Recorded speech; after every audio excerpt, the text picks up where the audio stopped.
In today's video, I'm wanting to teach you how to duplicate pages and content Squarespace.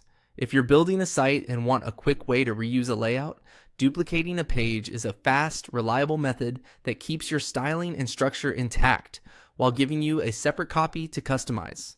Start by opening your site's main dashboard and click on Website. This takes you into the area where you manage your site's structure and design. From here, click on Pages. The Pages panel shows every page on your site, organized by sections like main navigation, footer, and any not linked areas. Think of this panel as your site map. Everything you can navigate to is listed here. Next, choose the page you want to copy. Hover over it and click the settings icon next to the page name. It typically looks like a small gear. This opens the settings window for that specific page, which is where Squarespace keeps options related to the page's details, layout, and advanced controls. You're not opening the page editor yet. You're accessing the configuration for that page. In the settings window, scroll until you find the duplicate page option and click it. Duplicating creates a brand new page with the same layout and content blocks as the original, which is perfect for maintaining consistent design across your site.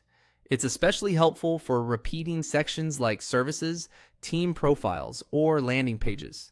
Note that some dynamic content, like blog indexes or store collections, may behave differently, but standard pages duplicate cleanly.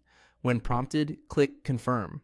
Squarespace will generate the copy and place it in your pages list.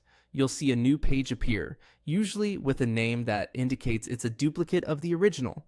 This copy is independent, so changes you make here won't affect the original page. Now, click the duplicated page in the Pages panel to select it. You'll be able to preview it and confirm that all the sections and content blocks look just like the original. This is a good moment to verify that the layout carried over exactly as you expected. Finally, click Edit. This opens the page editor so you can update text, images, buttons, and sections to fit your new purpose. Since this is a separate page, it's safe to tailor the content to a new audience or campaign.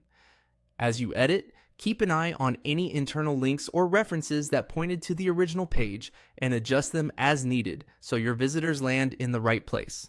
And that's it. You've successfully duplicated a page and opened it for editing, giving you a flexible starting point without rebuilding from scratch.